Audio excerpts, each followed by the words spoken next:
ہر طرف بہار ہی بہار ہے، ہر طرف خوشی کے شادیانے بج رہے ہیں، لیکن کبھی کبھی تو اونٹ قابو سے باہر بھی ہو جاتا ہے۔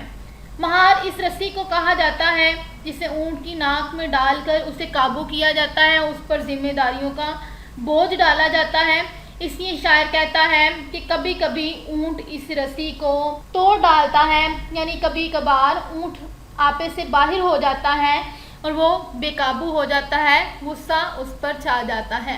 اس سے مراد یہ ہے کہ جب انسان ایک ہی کام کرتا رہے اور ذمہ داریاں اس پر پڑی رہیں، وہ اپنے فرض کو ہی نبھاتا رہے اور اپنی زندگی میں طنز و مزاح کو شامل نہ رکھے، تو اس سے وہ زندگی کو بیکار سمجھنا شروع ہو جاتا ہے اور ان تمام تر جذبات کی وجہ سے وہ بے قابو ہونا شروع ہو جاتا ہے اور اس پہ غصہ آنا شروع ہو جاتا ہے اور اپنی ذمہ داریوں سے غفلت برتنے لگتا ہے۔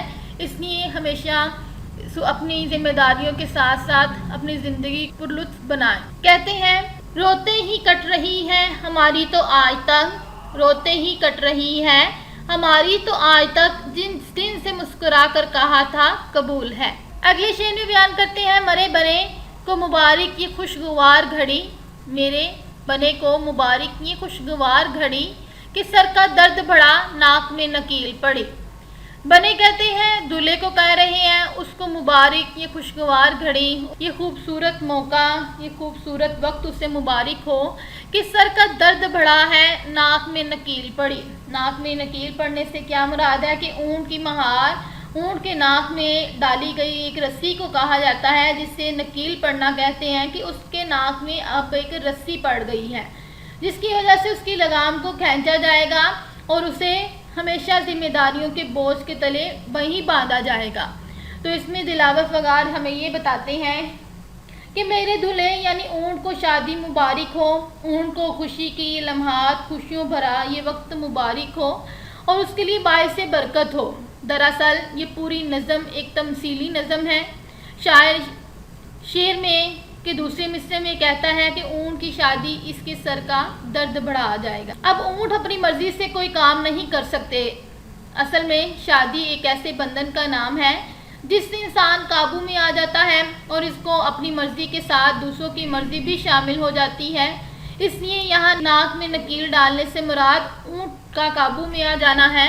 یہاں ناک میں نکیل ڈالنے سے مراد اونٹ کا قابو میں آ جانا ہے، یعنی اب اونٹ کی آزادی ختم ہو گئی ہے۔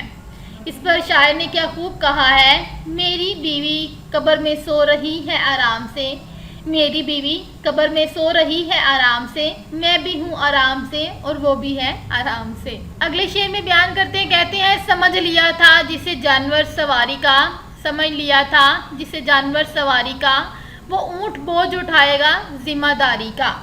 ذمہ داری سے مراد یہاں پر تمام تر فرائض ہیں جو اس کے سر پر آن پڑے ہیں۔ بوجھ کہتے ہیں وزن کو، ذمہ داریوں کا بوجھ اس کے اوپر آ گیا ہے جس کا بوجھ اب اٹھا رہا ہے۔ تو شعر میں شاعر بڑے طنزیہ انداز میں کہتا ہے کہ میں تو سمجھ رہا تھا کہ اونٹ صرف سواری کا جانور ہے، پر اپنے جسم پر بوجھ لاد کر ایک جگہ سے دوسری جگہ لے جانے والا جانور ہے، لیکن اس اخبار کی خبر سے پتہ چلتا ہے کہ اب اونٹ گھرداری کا بوجھ بھی اٹھائے گا۔ اس پر پورے گھر کی ذمہ داری کا بوجھ ہو گیا ہے۔ اونٹ صرف سامان کا بوجھ ہی نہیں بلکہ گھر کی ذمہ داری کا بوجھ بھی اٹھائے گا۔ اسے بھی احساس ہوگا کہ ایک گھر کی ذمہ داری کیا ہوتی ہے۔ اس پر شاعر کہتے ہیں شادی ہے ذمہ داری اب اس سے فرار نہیں، شادی ہے ذمہ داری اب اس سے فرار نہیں، مٹ گئی تھی ماری دل کو کسی لمحے قرار نہیں۔ اگلی شعر میں کہتے ہیں میاں شتر کو مبارک یہ رشتہ شادی، میاں شتر کو مبارک یہ رشتہ شادی، اسی کو کہتے ہیں اردو میں قید آزادی۔ شتر سے مراد اونٹ ہے، رشتہ شادی، شادی کا یہ رشتہ، شادی کا یہ جوڑ، قید آزادی کہتے ہیں آزادی کی قید۔ اس سے مراد شاعر یہ بیان کرتے ہیں، یہ نظم بہت ہی مزاحیہ ہے۔ شاعر نے بڑے مزاحیہ انداز میں اونٹ کو مثال بنا کر کہا ہے کہ تمہیں یہ شادی مبارک ہو، اصل میں اب تمہاری آزادی کے دن ختم ہو گئے ہیں کیونکہ تم پر ایک بہت بڑی ذمہ داری آن پڑی ہے، تمہیں شادی کے رشتے میں باندھ دیا گیا ہے۔ شاعر یہاں یہ کہنا چاہتا ہے کہ جب ایک آدمی شادی کرتا ہے تو اس کی آزادی کے دن ختم ہو جاتے ہیں، اصل میں اب تمہاری شادی کے دن ختم ہو گئے ہیں کیونکہ تم پر ایک بڑی ذمہ داری آن پڑی ہے. تمہیں شادی کے رشتے میں باندھ دیا گیا ہے. شاعر یہاں یہ کہنا چاہتا ہے کہ جب ایک آدمی شادی کرتا ہے تو اس کی آزادی کے دن ختم ہو جاتے ہیں. اسے ہر وقت اپنے گھر کا فکر رہتا ہے, دوستوں سے ملنے کا وقت نہیں ملتا. شادی سے پہلے اسے جو آزادی حاصل ہوتی ہے اس پر پہرے لگ جاتے ہیں اور وہ اپنی مرضی سے کچھ نہیں کر سکتا. بقول شاعر, بچوں کی فوج بیٹھی میری جان کو رو رہی ہے. بچوں کی فوج بیٹھی میری جان کو رو رہی ہے. بچوں کے بیچ بیٹھا پوں پوں بجا رہا ہوں. اگلے شعر میں بیان کرتے ہیں, میاں شتر نئی گاڑی لیے سفر کو چلے. میاں شتر نئی گاڑی لیے سفر کو چلے. مجھے خوشی ہے کہ تم آ گئے پہاڑ تلے. اب یہاں پر بھی طنز کر رہے ہیں اور اپنے دوست سے مخاطب ہو کر کہتے ہیں کہ مجھے بہت خوشی ہے کہ جو تم سفر کرنے کے لیے جا رہی ہو لیکن اس پہاڑ, اس ذمہ داریوں کے بوجھ تلے آ گئے ہو اور تمہارا یہ گھومنا پھرنا, باہر جانا, دعوتیں اڑانا, یہ سب کچھ ختم ہو چکا ہے. اب تمہارے ناک میں نکیل پڑ چکا ہے. تو اپنی تصاویروں کے بارے میں بیان کرتے ہیں اور یہ تمثیلی انداز میں اپناتے ہوئے کہتے ہیں کہ اونٹ کی نئی نئی شادی ہوئی ہے. فی الحال تو اونٹ بہت خوش ہے اور نئی گاڑی لیے سفر پر روانہ ہو چکا ہے, لیکن شادی کے بعد کی زندگی کا سفر شروع کر چکا ہے. در حقیقت اس کا واسطہ اپنے سے زیادہ زور آور سے پڑا ہے. اونٹ پہلے اپنی من مانی کرتا تھا مگر اب اسے بیوی کا پابند ہونا پڑے گا. اب اسے پتہ چلے گا کہ کوئی مجھ سے بھی زیادہ زبردست ہے. یہاں شاعر نے اونٹ کو مثال بنا کر نوجوانوں کو مخاطب کیا ہے اور وہ کہتے ہیں کہ آج کل بیوی شوہر سے زیادہ طاقتور ہوتی ہے اور وہ اپنی بات منوا ہی لیتی ہے. شادی کے بعد مرد کو اپنی منمانی کا موقع نہیں ملتا. بقول شاعر, شادی نہ کرنا یارو تم کو بتا رہا ہوں. شادی نہ کرنا یارو تم کو بتا رہا ہوں. آفت گلے پڑی ہے اس کو نبھا رہا ہوں.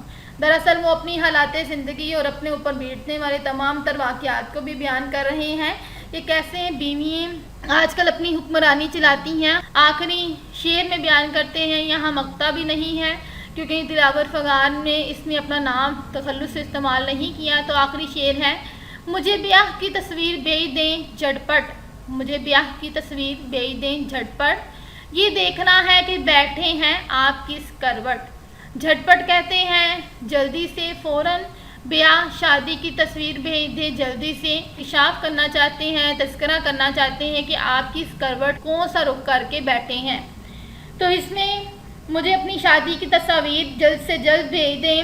میں یہ دیکھنے کے لیے بے چین اور بے قرار ہوں کہ شادی کے بعد آپ کا کیا انجام ہوا ہے. نظم کے آخری شعر میں شاعر دلاور فغار کہتے ہیں کہ مجھے اونٹ کی شادی کے موقع پر کھینچی گئی اونٹ کی تصویر جلد از جلد بھیج دی جائے تاکہ میں دیکھ سکوں کہ اونٹ کی شادی کس انجام سے دوچار ہوئی ہے.